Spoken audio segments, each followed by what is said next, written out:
नमस्कार सभी को।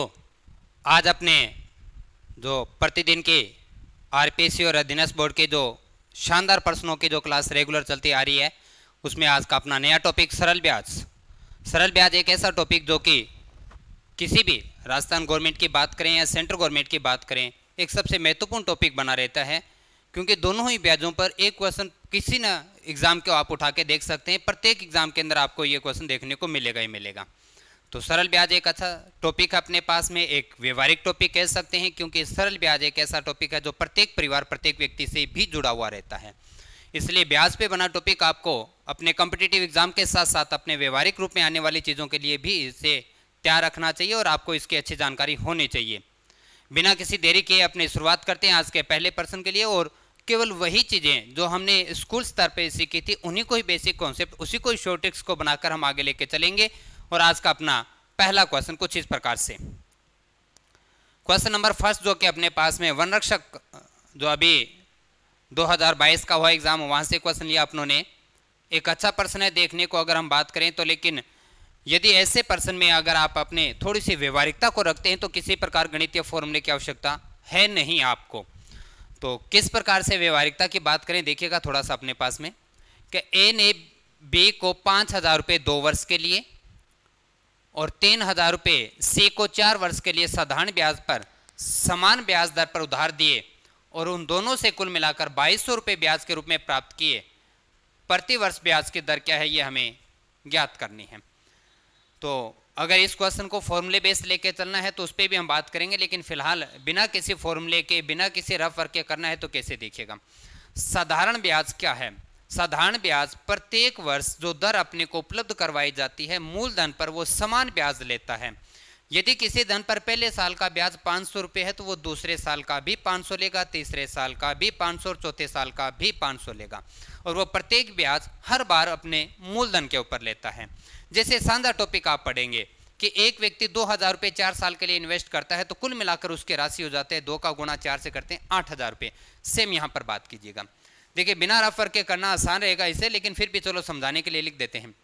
5,000 रुपये जो कि 2 साल के लिए, तो क्या आप बता सकते हैं कि वहां पर जो ब्याज लगेगा वो कुल कितनी राशि पे लग चुका है? पहले साल 5,000 रुपये पे लगा, दूसरे साल भी 5,000 रुपये पे, टोटल मिलाकर बी ने वहां पर अपने निर्धारित समय में 10,000 रुपये पे एक किसी निश्चित दर से ब्याज दिया है उसने। 10,000 क्यों? क्योंकि पहले साल 5,000 रुपये पे लगा, फिर अगले साल 5,000 रुपये और लगा, तो मतलब 10,000 का वो ब्याज भुगतेगा जो भी ब्याज दर होगी अपने पास में। उसी प्रकार से सी के बारे में बात, 3,000 रुपये कितने? 4 साल के लिए। 3,000 रुपये 4 साल के लिए, पहले 3,000 का ब्याज देगा, फिर अगले साल 3,000, फिर अगले साल 3,000, फिर अगले साल 3,000, टोटल मिलाकर वो ब्याज देगा कितने राशि पे? 12,000 रुपये पे। कुल राशि पर जो भी ब्याज बनेगा दर के हिसाब से वो चुकता करेगा।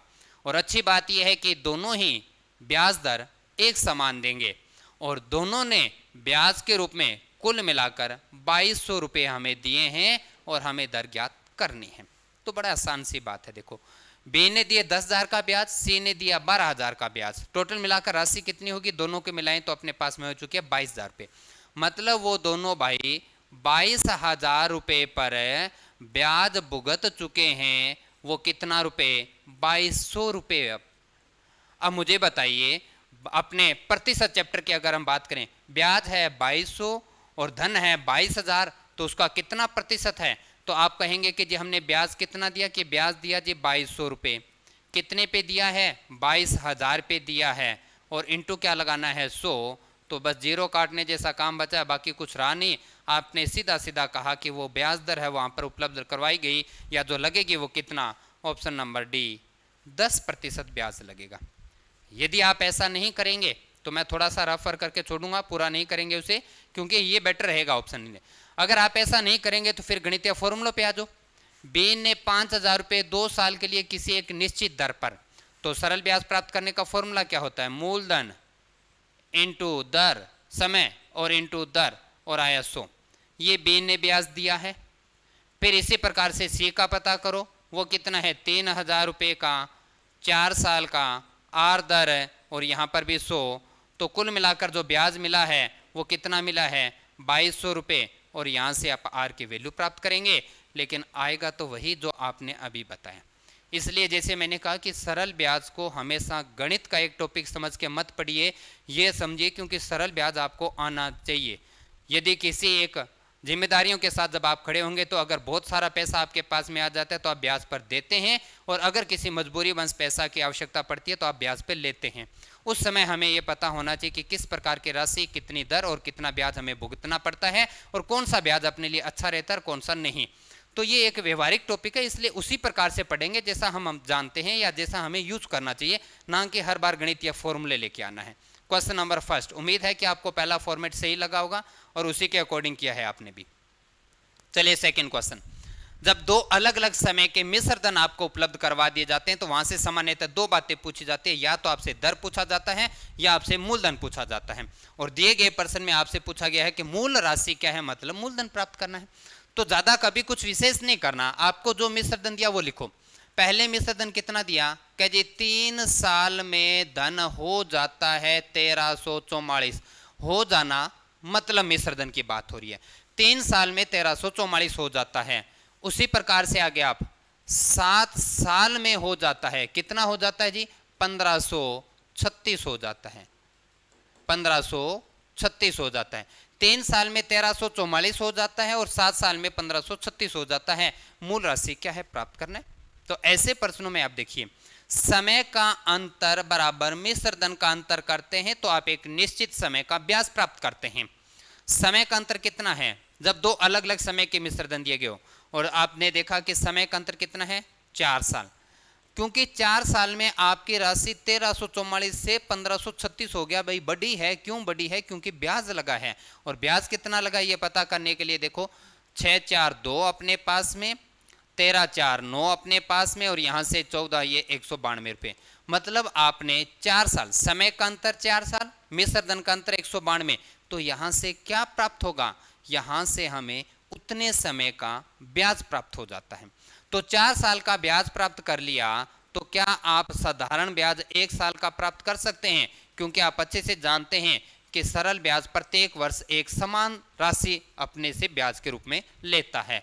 तो 4 का भाग दिया तो ये हो गया 4 16, और यहां से हो गया 48 रुपये।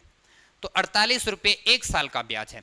जैसे ही आप यहां पर 1 साल का ब्याज प्राप्त कर लेते हैं, मैंने बताया यहां से दो बातें पूछी जाती है, या तो आपसे उसका दर पूछा जाता है या आपसे मूलधन पूछा जाता है।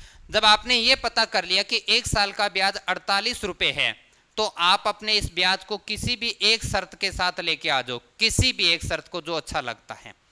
ऊपर अगर हम बात करें 1344 जो मिश्र धन है, क्या इसमें 3 साल का ब्याज लगा हुआ है, तब जाके तो मिश्र धन बना था। और 1 साल का ब्याज 48 रुपये है, तो क्या हम 3 साल का ब्याज बता सकते हैं। 3 साल का पता किया, 8 3 24, 12 2 44, मान प्राप्त हुआ 144 रुपये। अब आप अपने आप से प्रश्न करें कि 1344 क्या है, तो आप कहोगे कि सर 3 साल का मिश्र धन है। फिर अपने आप से प्रश्न कीजिए कि 144 क्या है, कि जी उस 3 साल का ब्याज है। तो जब मिश्र धन में से आप ब्याज घटा देते हो तो मान किसका प्राप्त होता है, तो वो अपने पास में मूलधन, और मूलधन ही आपसे पूछा था, धन की बात की जा रही थी। तो 1344 में से 144 घटा दिया तो अपने पास में मान प्राप्त हुआ कितना, 1200, जो कि ऑप्शन नंबर है बी में प्राप्त हुआ। ये ध्यान रखना है। इस प्रकार का प्रश्न, दो जब अलग अलग समय के मिश्र धन दिए जाते हैं तो आपसे दर या मूलधन पूछे जाते हैं, और ये दोनों तरह, ये जो स्टेटमेंट रहते हैं इस प्रकार का, ये आपके दोनों ही ब्याज में आता है। सरल ब्याज में भी पूछा जाता है और चक्रवर्ती ब्याज में भी। लेकिन अगर कंपाउंड इंटरेस्ट की बात चलेगी, वहां हम ऐसा नहीं करेंगे, सरल ब्याज में ये करना आसान रहता है अपने लिए। तो ये अपना क्वेश्चन नंबर 2 हुआ। चलिए इसी क्रम में आगे बढ़ते हैं तीसरे क्वेश्चन पे। तो आगे बढ़े उससे पहले क्लास को लाइक जरूर कीजिएगा, अपने सभी साथियों के साथ शेयर भी कीजिएगा, ताकि जो अपने रेगुलर एक प्रतिदिन जो अपने 1 घंटे क्लास या 10% जो काफ़ी अच्छे और सिलेक्टेड क्वेश्चन होते लेके आते हैं, उसका फ़ायदा आपके सभी साथी उठा पाएँ। और उसके साथ साथ जैसे क्योंकि जूनियर अकाउंटेंट के आज के बाद में रात 12 बजे के बाद में उस कोर्स का प्राइस बढ़ जाएगा। तो यदि आपका कोई साथी मैथमेटिक्स कंप्लीट जूनियर अकाउंटेंट का करना चाहते हैं और अच्छे तरीके से करना चाहते हैं, प्रैक्टिस सीट के साथ और टेस्ट सीरीज के साथ में भी, क्योंकि टॉपिक वाइज टेस्ट बना रहेगा, टॉपिक वाइज आपको प्रैक्टिस सीट उपलब्ध करवाई जाएगी, और प्रत्येक टॉपिक के लाइव क्लासेस के रूप में आपको वीडियो दिए जाएंगे।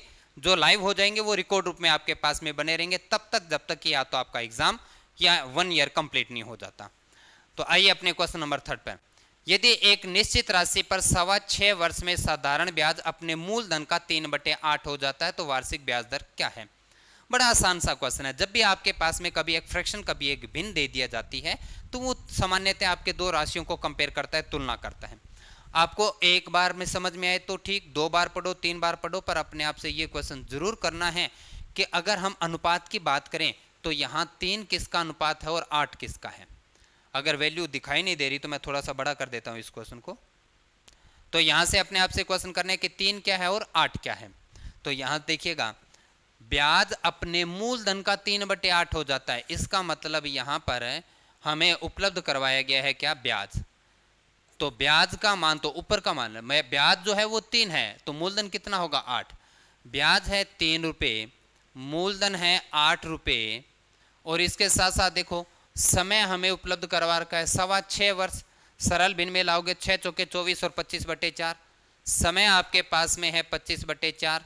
आपसे पूछा क्या है, यहाँ से दर पूछी जा रही है। बिल्कुल बता सकते हैं रेट का मान आपने, तो दर बताने का एक सामान्य जो प्रॉपर्टी है, सामान्य फॉर्मूला कह सकते हैं, जो छोटी क्लास में बड़े अच्छे तरीके से आपको याद रखा था, यूज करें और आगे बढ़े। दर बताने के लिए लिखते हैं आप क्या, ब्याज इंटू 100, मूलधन है अपने पास में 8 और समय है 25, यहाँ पर 4 ऊपर गया अपने पास में, तो 25 से ये कट गया 4 पे, 4 से ये कट गया 2 पे, 2 से ये गया 2 पे, और 3 का गुणा 2 से मान प्राप्त हुआ। बड़ा आसान सा आंकड़ा था। दर प्राप्त हुई हमें डी यानी 6%। तो मुझे नहीं लगता कि इस पर्सन में किसी की गाड़ी रुकी होगी। और एक आसान, लेकिन ये आसान जो क्वेश्चन आपके सामने दिखाई दे रहा है तीसरे नंबर जैसा, ये क्वेश्चन बार बार आपके एग्जाम के अंदर पूछे जाते हैं। प्रत्येक दूसरे या तीसरे एग्जाम में ये क्वेश्चन देखने को मिल जाता है, केवल वैल्यू में परिवर्तन करता है। तो क्वेश्चन नंबर ये हुआ 3। चलिए इसी प्रकार से पहुंचते हैं 4th नंबर पे। एक निश्चित धन पर समान दर से 3 वर्षों के लिए साधारण ब्याज और 2 वर्षों के लिए चक्रवर्ती ब्याज क्रमशः 1200 और 832 हो तो वार्षिक ब्याज की दर है। अब क्योंकि ये क्वेश्चन वैसे तो नहीं डालना चाहिए था अपने को, क्योंकि ये क्वेश्चन अपने सरल ब्याज और चक्रवर्ती ब्याज दोनों को मिला के, इसलिए मैं इस क्वेश्चन को जंप करूंगा। ये क्वेश्चन हम कल पढ़ेंगे। जब तक चक्रवर्ती ब्याज की जानकारी नहीं, हमें इस प्रश्न को एक बार नहीं करना। एक ब्याज लेके चलें, उसी को करेंगे तो 4th नंबर अपने कल देखने को मिलेगा। आइए 5वें पे आते हैं। किसी धनराशि पर किसी वार्षिक ब्याज की दर से साधारण ब्याज मूलधन का 25/16 है। अभी जैसे जिस प्रकार से आपने क्वेश्चन किया था उसी प्रकार से फिर आपके सामने एक भिन्न दिखाई दी होगी, और भिन्न को पढ़ो और आराम से चेक करो कि यहाँ पर 25 क्या है और 16 क्या है। ये कभी मत लॉजिक मत लगा देना कि ब्याज कभी मूलधन से ज़्यादा नहीं होता, हो भी सकता है। तो इसलिए ऐसा नहीं होना चाहिए कि छोटी संख्या ब्याज और बड़ी संख्या मूलधन, ये लॉजिक गलत है, कभी मत लगाइएगा। देखिए यहाँ पर क्या है, 25 किसका मान है, ब्याज का है, तो 16 किसका मान है, मूलधन का है। आपके क्वेश्चन में आपने कहा कि मूलधन है 16, ब्याज है आपके पास में 25, और क्या दे रखा है, लेकिन इस प्रश्न में साफ साफ कहा कि दिए गए प्रश्न में जितना मान समय का आएगा और जितना मान दर का होगा, दोनों की संख्यात्मक वैल्यू एक जैसी होगी। यदि दर 8% है तो समय 8 वर्ष होगा। यदि आपके समय 3 साल है तो दर आपकी 3% होगी। दोनों की वैल्यू इक्वल है, इसलिए दोनों को हमने एक बार कुछ भी मान लीजिए, मान लिया हमने x प्रतिशत और x वर्ष। अब हमसे क्या पूछा, दर बताना है। तो हालांकि जानते फिर भी मैं लिखना चाहूँगा, क्योंकि सामान्य वो विद्यार्थी जिसका मैथमेटिक्स अच्छा नहीं होता वो इसे बिना लिखे फॉर्मूले को समझ नहीं पाता, तो उनके लिए मैं लिख देता हूँ। देखो दर कैसे प्राप्त करते हैं, तो आप कहोगे कि जी दर प्राप्त करने का तो छोटा सा फॉर्मूला है, वो जानते हैं हम क्या, ब्याज इंटू 100 और उसके नीचे लिखते हैं मूलधन इंटू समय। अब आप अपने क्वेश्चन पे नजर मारिए, सारे के सारे आंकड़े उपलब्ध है तो लिख दो जिसका मान जो है। दर हमने अभी मानी है, कितनी मानी है, ये राजी x। ब्याज आपने शुरू में दे दिया था, कितना दिया 25, इंटू 100 लगाना ही है। मूलधन आपने भी बताया भिन्न के रूप में कितना 16, और समय कितना है x होगा। बस आपका क्वेश्चन खत्म हो। x उधर जाके स्क्वायर बनेगा, तो x स्क्वायर बराबर में कितना है 25 इंटू 100/16। अब स्क्वायर उधर जाएगा तो रूट बनाएगा तो x का मान कितना आएगा 5 इंटू 10, और ये मान हो गया कितना 4। तो 50 का आधा करते हैं अपने पास में, 50 का आधा 25, 25 का आधा क्या 12.5, 4 का भाग दिया तो प्राप्त हुआ 12.5 क्या अगर आपने पूछा मेरे से दर कितनी है तो हम कहेंगे 12.5% है।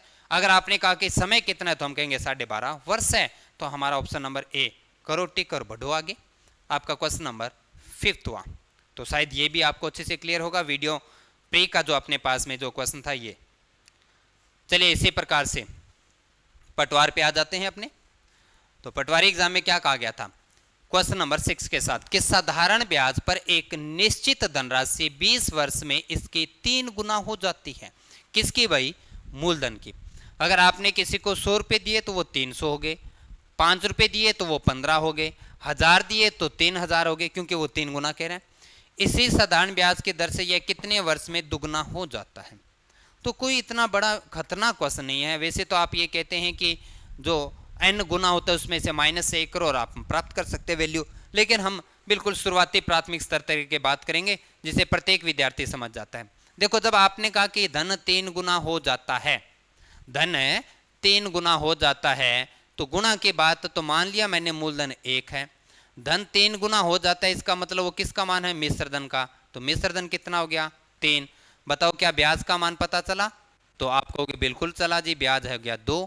अच्छा, कितने समय? समय हमें बता रखा है, समय का मान दे रखा है कितना? 20 वर्ष दे रखा है। बिल्कुल बढ़िया बात है। आपने 1 रुपया दिया, 20 साल में 3 रुपये बन के वापिस आ गए, 2 रुपये ब्याज के भी जुड़ गए। लेकिन अब परिस्थिति बदल गई। क्या राशि वही है, समय वही, दर वही है, लेकिन क्या हुआ कि अब की बार हमें दूसरे व्यक्ति से केवल 2 गुना धन प्राप्त हुआ। लेकिन 2 गुना किसका? कह जी हमने तो वही 1 रुपया दिया था, मिश्र धन 2 गुना हुआ, क्योंकि धन 2 गुना हुआ था, मिश्र धन 2, तो ब्याज कितना है? कह जी 1। और क्या पूछा है आपसे? समय पूछा है। आपका क्वेश्चन खत्म होता है। यदि वो n गुना -1 वाली लैंग्वेज ना समझ पाए, जो किताबी शॉर्ट ट्रिक्स रहती है या मेरे कुछ साथियों के द्वारा बताया जाता है, अगर वो अच्छे से क्लियर है तो बहुत बढ़िया। लेकिन यदि आपके वो चीज़ n गुना क्यों आया इसका पता ना चले तो आप इस प्रकार से कर सकते हैं। लेकिन अच्छी विशेष बात यह है कि ये क्वेश्चन हम आज सरल ब्याज में पढ़ेंगे, कल हम चक्रवर्ती ब्याज में भी पढ़ रहे होंगे। तो मेरी तरफ से इतनी सी बात कहा जाता है क्या कि यदि ऐसा प्रश्न सरल ब्याज पे बना होता है तो आपका ध्यान कभी भी मिश्र धन पे नहीं होना चाहिए, हमेशा ब्याज पे आपकी नजर बनी रहनी चाहिए। तो इस प्रश्न में से मिश्र धन को उड़ा दो, इसकी जरूरत नहीं है। क्यों? क्योंकि ब्याज कौन सा चला है? सरल ब्याज। यदि ये कंपाउंड इंटरेस्ट चक्रवर्ती ब्याज होता तो हमारा ध्यान मिश्र धन पे बना रहता। अब दूसरी बात सुने, सरल ब्याज पे बना ऐसा प्रश्न आता है तो ब्याज में जितना गुणात्मक परिवर्तन होता है समय में भी उतना ही परिवर्तन होता है, तथा समय में जितना गुणात्मक परिवर्तन होता है ब्याज में भी उतना ही परिवर्तन होता है। तो आप देखेंगे ब्याज 2 से हो गया 1, तो फिर आपका समय भी तो क्या होगा? क्या ब्याज आपका आधा नहीं हुआ? और हमने कहा जितना परिवर्तन ब्याज में उतना परिवर्तन समय में। ब्याज आधा तो समय भी आधा, और 20 का आधा कितना हो गया? 10 वर्ष। आपका ऑप्शन टिक करो और बढ़ो आगे। दिखाई दे रहा है हमें बिल्कुल ऑप्शन नंबर है सी के अंदर। ये था पटवारी का अपना एक अच्छा और एक आसान प्रश्न कह सकते हैं। लेकिन ज़्यादातर कन्फ्यूजन क्यों रहती है विद्यार्थियों को? क्योंकि ये सेम लैंग्वेज पे बना क्वेश्चन, केवल इतनी सी बात बदलता है कि शर्त चक्रवर्ती ब्याज है, शर्त सरल ब्याज है, और इतना करते क्वेश्चन का फॉर्मेट निकल जाता है अपने हाथ से। इसलिए अच्छी प्रैक्टिस के साथ पढ़ें। दोनों ब्याज जिस एग्जाम के सिलेबस में बने रहते हैं उनको, इन दोनों प्रश्नों को हमेशा एक साथ, जो इस समान लैंग्वेज के दोनों ब्याज में आते हैं उनको हमेशा एक साथ ही पढ़ना चाहिए, ताकि आप उनके बीच का फर्क समझ पाएं। लेकिन जिनके एग्जाम के, जैसे मैं बात करूं रीट L1 के अंदर, तो उसमें तो केवल और केवल सरल ब्याज है तो उन्हें समस्या नहीं, लेकिन मेन के अंदर तो फिर अपने को ब्याज दूसरा डाल दिया तो कंफ्यूजन आएगी आपको, है ना। तो ये ध्यान रखना है। Question number 6। आइए 7वां नंबर, 2100 रुपये मूलधन एवं 8% वार्षिक ब्याज की दर से 2 वर्ष और 3 वर्ष के साधारण ब्याज का अंतर होगा। देखो, कभी कभार ऐसे खतरनाक क्वेश्चन भी पूछ लिए जाते हैं। मैं पूरा लिख देता हूं, शायद मेरे ख्याल से तो लिखने की आवश्यकता नहीं है। और ये कोई किस में है? रीट L1 में। और रीट L1 में विद्यार्थी तो गणित को इतना ऊपर लेके चले जाते हैं कि यूं लगता है कि बस इनका एग्जाम जो है वो पूरा का पूरा गणित पे टिका है और गणित बहुत शानदार आने वाली है, जबकि वास्तव में ऐसा कुछ नहीं। एक सामान्य सी गणित पढ़िए, स्कूल स्तर की 8वीं तक की जो मैथमेटिक्स आती है उतनी अगर आपको तैयार है तो किसी प्रकार का परेशान होने की आवश्यकता नहीं। L1 के अंदर एक सामान्य सी हमने जितनी भी बार एग्जाम दिए देने का जब पढ़ाने का जो अनुभव आया, बार बार हम ये कहते आ रहे थे कि L1 के लिए कभी भी बड़ी गणित को मत पढ़िए। बड़े स्तर के आप मार्केट की बड़ी बड़ी गाइड को लेकर गणित पढ़ने का प्रयास करते हो तो ये कभी भी गलती मत कीजिएगा। एक आसान और एक अच्छे स्तर की L1 में भी ऐसा और L2 के अंदर भी। इसलिए मैं ये कहना चाहूँगा कि जो भी रेट की तैयारी करे वो विद्यार्थी केवल और केवल मेरे द्वारा तैयार की गई बुकलेट को पढ़े, उससे बाहर ना कुछ है ना कभी कुछ बाहर गया आज तक। इसलिए उतना पढ़े और अपने आप को ये कॉन्फिडेंट रखें कि अपना जो तैयारी है वो मैथमेटिक्स की काफ़ी है। यहाँ तक 2100 रुपये 8% की दर से 2100 रुपये 8% की दर से 2 साल के लिए किसी व्यक्ति को उधार दिया। मान लेते हैं कि हमने ये ए व्यक्ति को दिया, लेकिन हमने बी व्यक्ति को भी धन दे दिया। कितना? 2100 रुपये। उसे ब्याज दर क्या लगाई? 8, लेकिन उसे धन कितने समय के लिए? 3 साल के लिए दे दिया। बिल्कुल बढ़िया बात है जी। कॉमन देखो क्या है, दोनों का ब्याज बराबर है, दोनों का मूलधन बराबर है, समय का फर्क है, तो नेचुरल सी बात है कि क्या दूसरा व्यक्ति हमें पहले व्यक्ति से ब्याज ज्यादा देगा कि नहीं देगा, और वो कहता है कितना ज्यादा देगा पता करके बताओ। क्या करना चाहिए आप देखिए, मूलधन तो बराबर है, मूलधन अपने पास में 2000। सबसे पहले ऐसे प्रश्नों में एकल दर निकालना सीख लीजिएगा। एकल मतलब कितनी भी दर कितने भी समय के लिए हो, साधारण ब्याज की एक मुश्त अगर दर देनी हो तो कितना है वो पता कीजिए। उसके लिए हमेशा समय और दर का आपस में गुणा करो, हमेशा आपस में गुणा किया करो। तो पहला व्यक्ति अपने निश्चित समय के बाद में कुल मिलाकर 16% ब्याज देगा, 8 दूना 16, और दूसरा व्यक्ति अपने निश्चित समय के बाद में कुल मिलाकर ब्याज देगा कितना? 8 तिया 24%। कितने का? 2100 का। कितने का भाई? 2100 रुपये का ब्याज देगा। सुनिए लैंग्वेज में फिर से कह रहा हूं, पहला व्यक्ति 2100 रुपये का 16% ब्याज देगा, दूसरा व्यक्ति 2100 का 24% ब्याज देगा। दूसरा व्यक्ति ब्याज ज्यादा दे रहा है। कितना प्रतिशत ज्यादा दे रहा है? आप कहोगे जी 8% ज्यादा दे रहा है, लेकिन 8% किसका ज्यादा दे रहा है? क्या जी मूलधन का दे रहा है, और मूलधन कितना है? 2100। बस इसका 8% निकालो और क्वेश्चन अपना खत्म हुआ। ये हो गया 8 और 8 दूना 16, 168 रुपये ब्याज का अंतर आएगा, जो कि हमारा ऑप्शन नंबर बी प्राप्त हुआ। तो ये ऐसे बड़े एक सामान्य स्तर के प्रश्न होते हैं और बिल्कुल आसपास के जो व्यवहारिकता के जो बातें करते रहते हैं उन्हीं से जुड़ा क्वेश्चन होता है, और आप कर पाएंगे यदि थोड़ा सा आप इसमें प्रैक्टिस में है और एक बार इस टॉपिक को अच्छे से तैयार किया हुआ है तो। चलिए नेक्स्ट क्वेश्चन नंबर 8 पे देखो, भिन्न वाला लगातार तीसरी बार क्वेश्चन आ रहा है अपने पास में। यहां क्या लिखा है मुझे दिख नहीं रहा अभी, लास्ट में 1/4 है। देखिए आइए क्वेश्चन पे,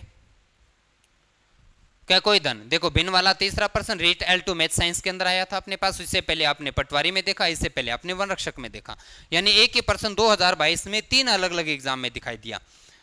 तो यहां पर देखिए पहले 41 और 40 को कंफर्म करो, और ये 41/40 वाला आप अगर आप प्रीवियस ईयर के जो आप मेरी जो सरल ब्याज की सीट आपके पास में उपलब्ध होगी आप देखेंगे, और उसमें देखेंगे कि ये एक क्वेश्चन ऐसा होगा जो बार बार अलग अलग एग्जाम में देखने को मिला है। इसी वैल्यू के साथ में भी, वैल्यू को भी परिवर्तन नहीं किया। अपने आप से कंफर्म करो कि 41 क्या 40 क्या। तो हम क्वेश्चन पढ़ते हैं, कोई धन साधारण ब्याज की विशेष दर से 1/4 वर्ष में अपने का 41/40 हो जाता है।